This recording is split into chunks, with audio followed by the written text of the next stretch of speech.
여러분 안녕하십니까. 5월 13일 새벽이 됐습니다. 저는 책입니다. 요즘 정치판, 윤 대통령이 주도하는 비정상의 정상화, 사실 이것만으로도 할 이야기가 너무 많습니다. 그런데 정치판은 김남국의 코인이 지금 태풍이 되어 있습니다. TV를 틀든 라디오를 틀든 오직 그 얘기밖에 없습니다. 이재명의 사법 리스크가 현실화된 상태에서 송영길 전 대표의 돈 봉투 사건이 터졌죠. 그래서 이 민주당은 난리가 났습니다. 그런데 그 수습도 취하기 전에 이번에는 초선 강경파의 대표격인 김남국의 코인 사건이 터졌습니다. 조선일보는 5월 5일 어린날이죠. 일면 헤드라인에 재산 15억 김남국 코인 60억 있었다 이렇게 보도를 했습니다. 그리고 일주일이 지났습니다. 검찰은 이제 본격적인 수사에 착수할 모양입니다. 남부지검 형사 6부는 김남국의 고액 코인 보유 의혹과 관련해서 정치자금법 위반, 그리고 범죄수익 은닉죄, 또 조세 포탈 혐의뿐만 아니라 미공개 내부 정보를 활용해서 코인을 거래했는지도 수사를 할 방침이라고 합니다. 만약 김남국이 미공개 정보를 이용해서 거래를 했다는 사실이 확인되면 자본시장법 위반 혐의가 추가가 되겠죠. 그런데 참 재밌습니다. FIU가 검찰에 통보를 할 때는 아마 범죄 혐의가 요거 이래서 나왔을 겁니다. 그런데 아직도 검찰은 그걸 제대로 밝혀내지 못하고 있습니다. 판사가 영장을 기각해 버리기 때문이죠. 나중에 다시 말씀드리겠습니다. 검찰은 구체적인 자금 출처와 흐름을 확인하는 상황이지만 지난해 법원이 계좌 영장을 2차례 기각해서 현재는 금융정보분석원 FIU 통보 내용을 확인하며 수사를 진행 중이라고 합니다. 검찰은 김남국의 가상자산 지갑에 대해 계좌 영장을 재청구하는 방안을 검토하고 있습니다. 아니, 언론에서는 재청구할 수밖에 없다고 합니다. 제가 보기에도 그렇습니다. 이 정도 범죄 혐의가 쏟아지고 있는데 어떻게 영장을 재청구하지 않겠습니까? 경찰도 김남국에 대한 수사에 착수했습니다. 서울경찰청은 서민민생대책위원회가 김남국에 대해서 금융실명법 위반, 그리고 명예훼손, 사기 등 혐의로 고발장을 제출하자 이 사건을 영등포경찰서에 배당을 했습니다. 자, 여기서 이 김남국의 코인 사건, 이 사건이 일파만파가 된 것은 왜일까요? 민주당 청년 정치인들, 그들이 가난 마케팅을 했기 때문입니다.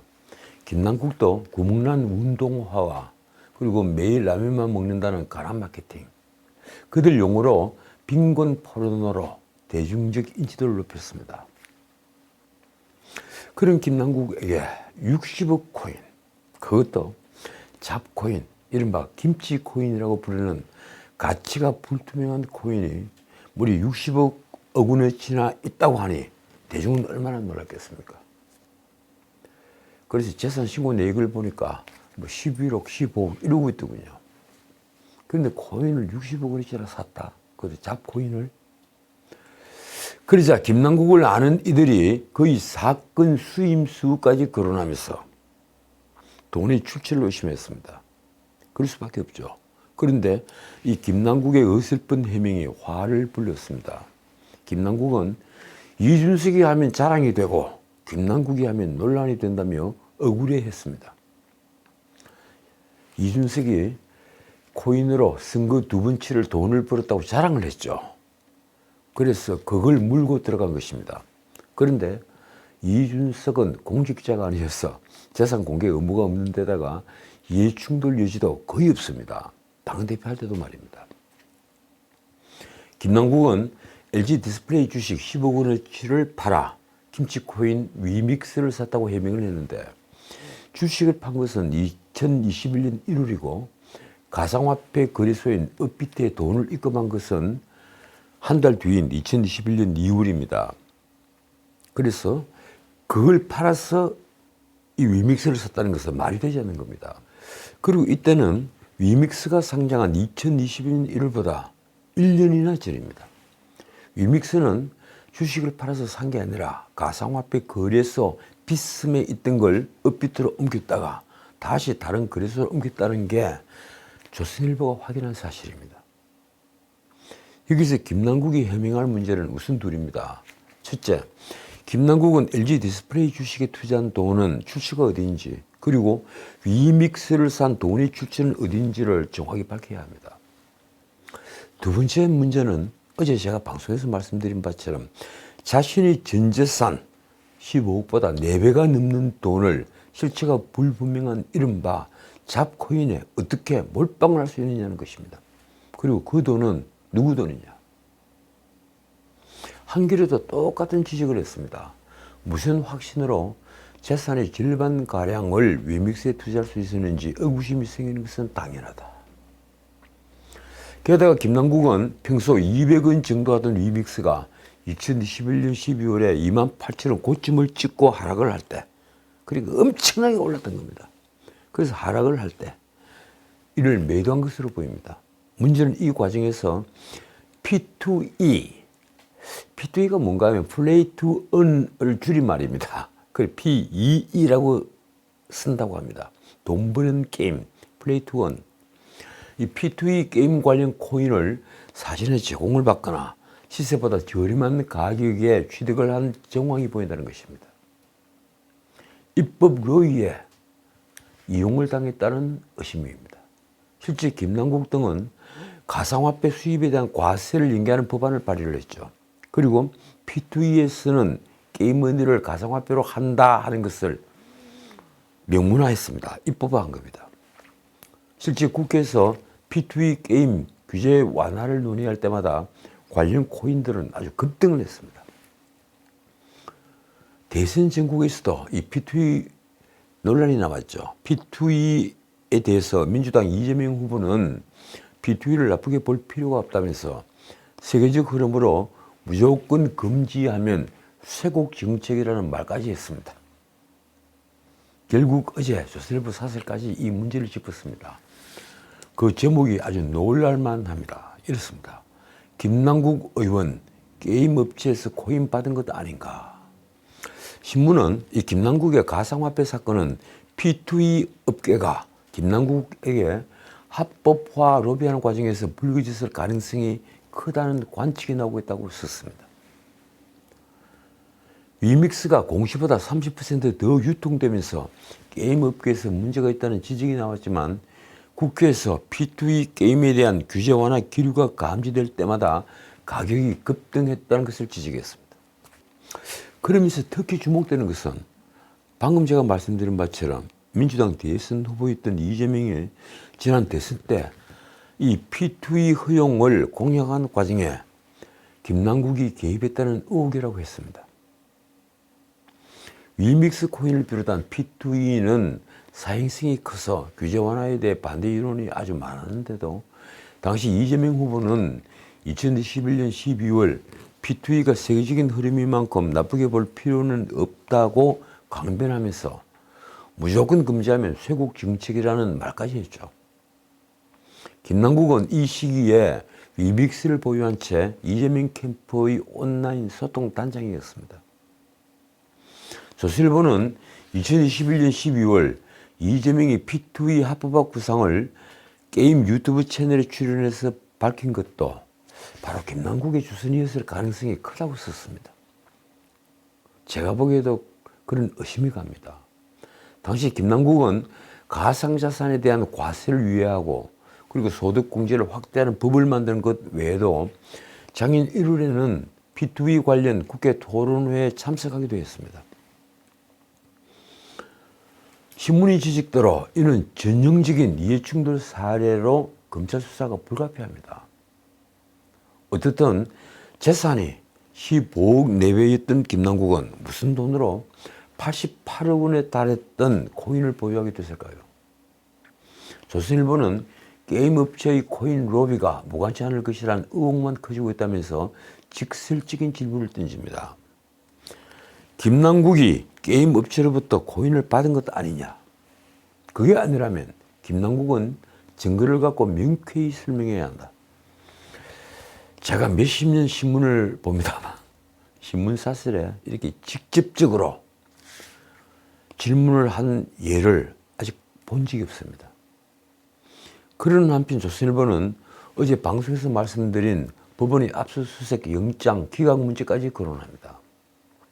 작년에 검찰이 청구한 김남국의 계좌 추적 영장은 2차례 모두 기각됐죠. 이 영장을 기각한 부장판사는 라인펀드 사태의 주범 김봉현 스타모빌리티 회장의 2차 구속영장을 기각하기도 했습니다. 그 바람에 김봉현은 도주극을 펼쳤습니다. 다행히 잡혔지만 말입니다. 김남국의 코인 산미경은 차례차례 밝혀지고 있습니다. 심지어 한 달 된 신생코인에 30억 몰빵한 것도 드러났습니다. 김남국은 작년 2월 위믹스 코인 30억 원어치를 출시 한 달도 안 된 신생코인 클레이페이 토큰과 관련 상품으로 한꺼번에 교환한 것으로 드러났습니다. 이 거래로 당시 클레이페이 토큰 가격은 한 개당 1,200원에서 3,000원대로 2배 이상 급등했습니다. 이후 클레이페이 토큰 거래는 거의 끊겼고 김남국 보유분의 가치는 100분의 1 미만으로 떨어졌습니다. 쫄딱 망한 겁니다. 언론이 전한 가상화폐 업계에서 나온 말이 이렇습니다.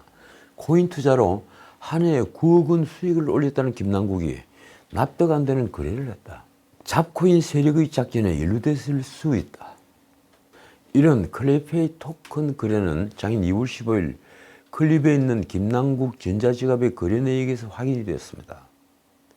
그날 하루 김남국은 2차례에 걸쳐 위믹스 51만여 개 30억 원어치를 클레이페이 토큰 등 2종류의 가상화폐로 교환을 했고 이를 모두 클레이페이라는 가상화폐 예금 상품에 넣었습니다.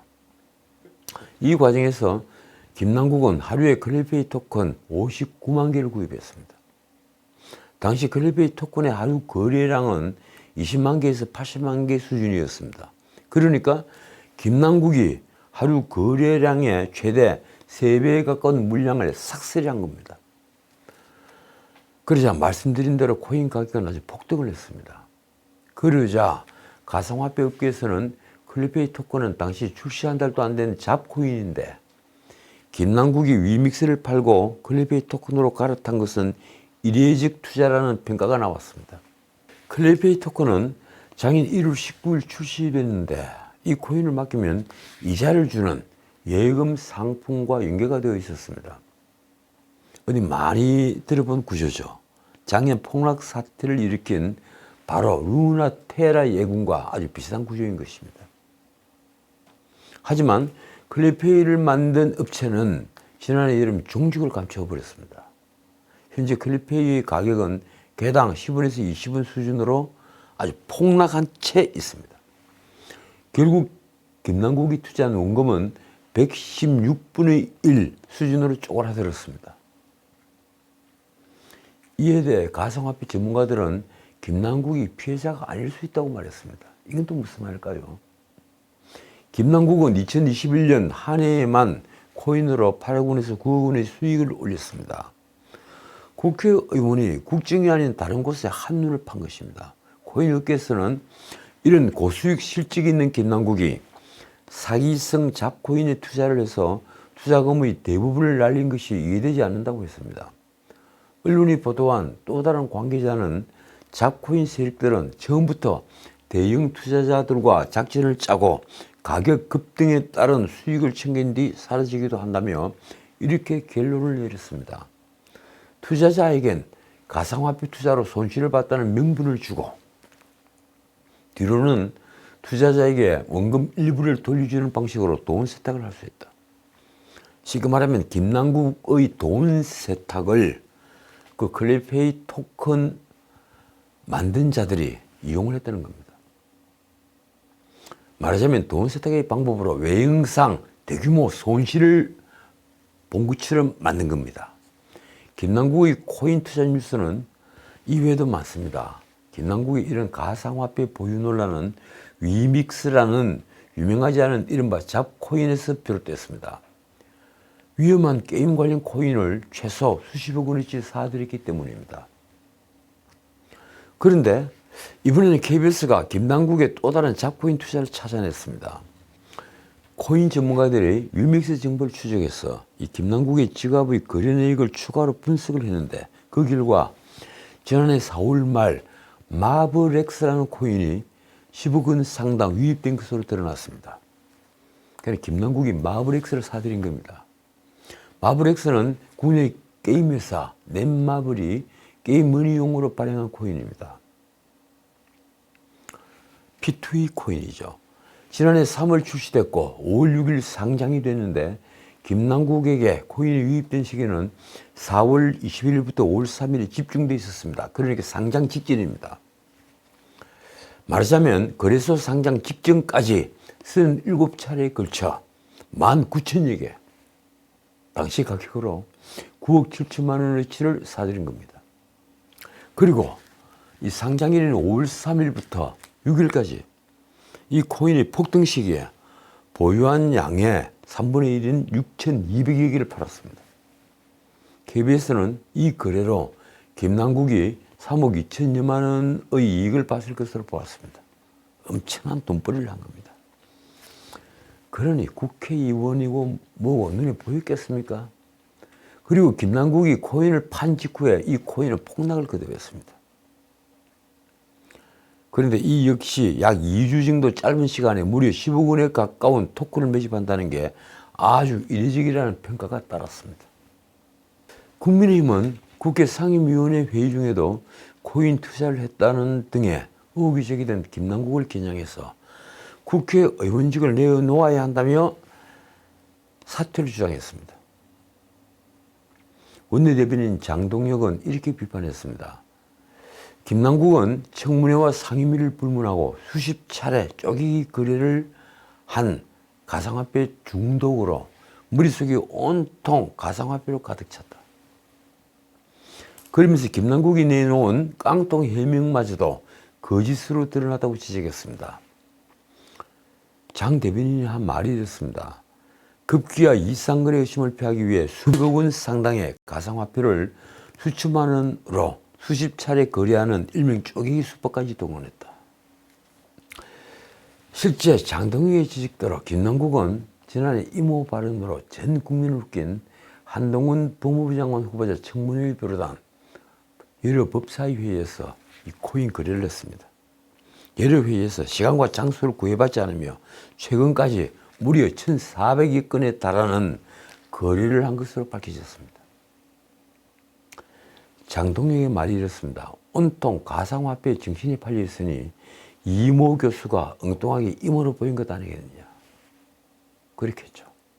장 대변인은 또 심지어 이태원 참사 현안 질의 중에도 거래 내역이 발견됐다며 이렇게 질타했습니다.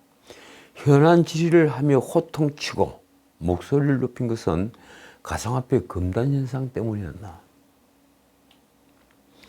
이 판에 어제 오후 몇몇 신문이 김남국이 에어드롭으로 코인을 무상으로 받았다고 보도했습니다.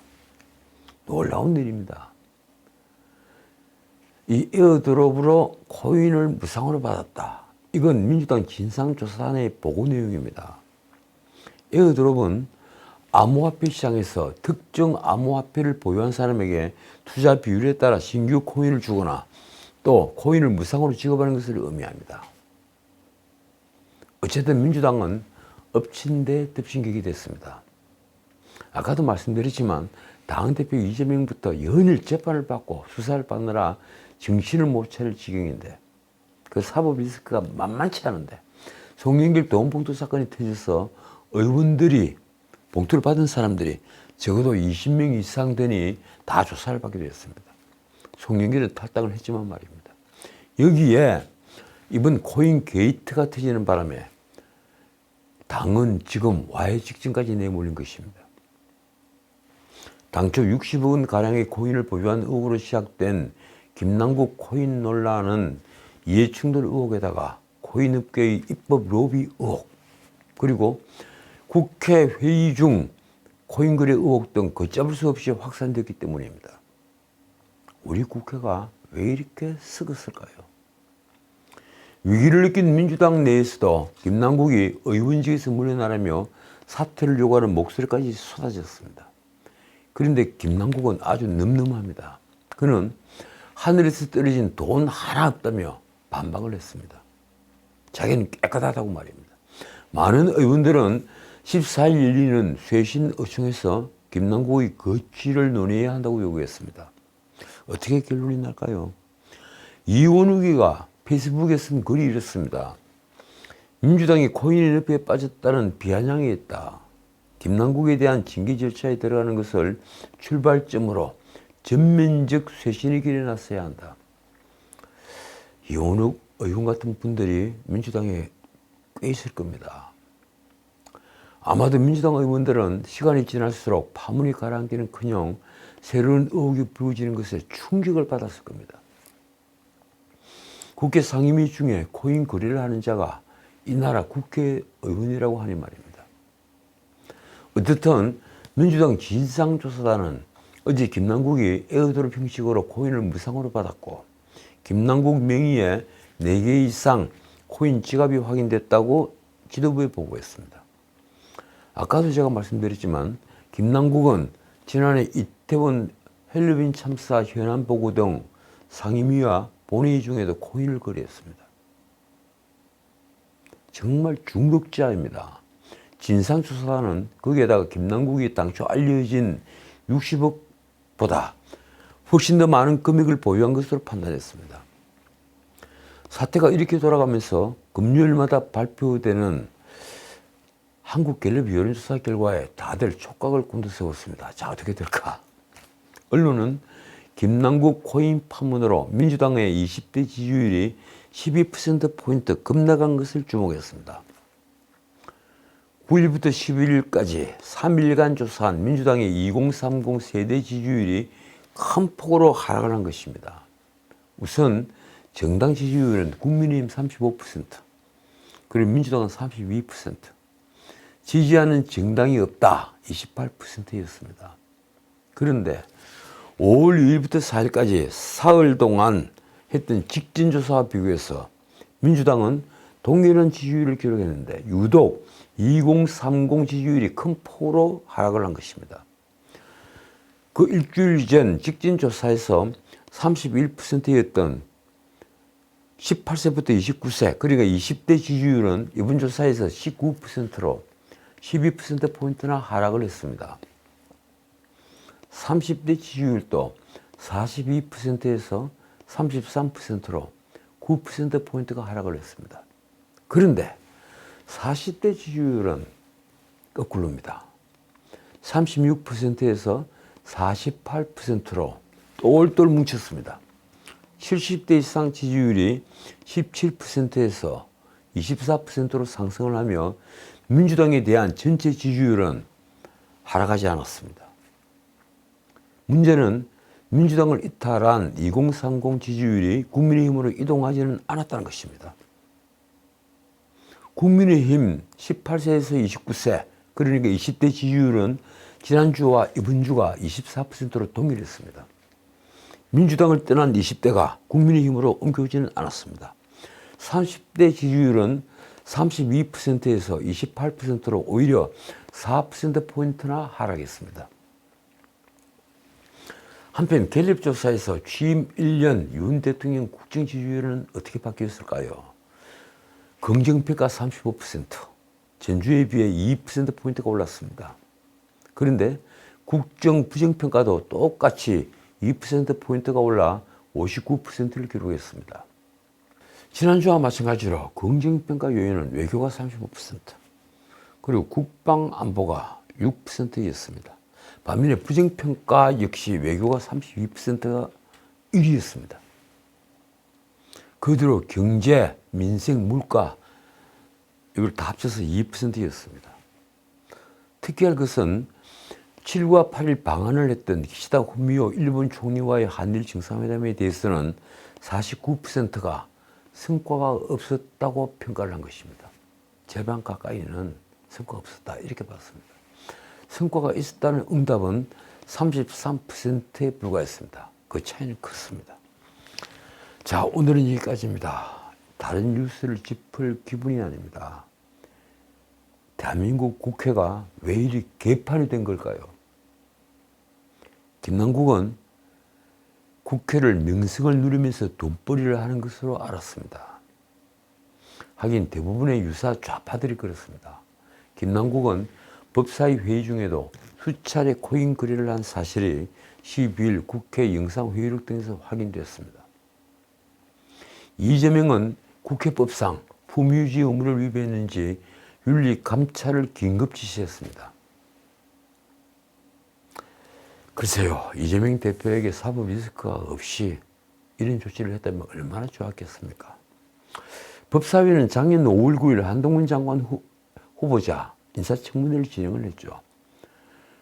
그때 한 후보자가 자료를 제대로 제출하지 않았다며 여야가 공방을 벌이는 동안 김남국의 전자지갑에서 5차례 코인 거래가 일어났습니다. 여야가 싸울 때 김남국은 휴대폰으로 코인 거래를 한 겁니다. 이때 김남국이 휴대전화를 조작하는 모습이 영상 회의록에 그대로 나옵니다. 또 이날 청문회 시작 직전인 오전 7시부터 10시 사이 13차례, 그리고 점심시간이 오후 1시부터 1시 23분 아주 짧았는데 9차례 코인 거래가 이루어졌습니다. 청문회가 계속되고 있던 5월 10일 오전 3시 15분부터도 3차례나 코인 거래가 있었습니다. 심야의 말입니다. 당시 청문회에서 김남국은 한동훈 딸의 입시 의혹과 관련해 이모 교수를 이모로 착각하는 발언을 해서 전 국민을 웃겼죠. 우리는 코인에 중독된 환자를 국회의원으로 모시고 살았습니다. 그런데 전수조사를 하면 어디 김남국뿐일까요? 저는 정말 그것이 두렵습니다. 지금까지 전우책이었습니다.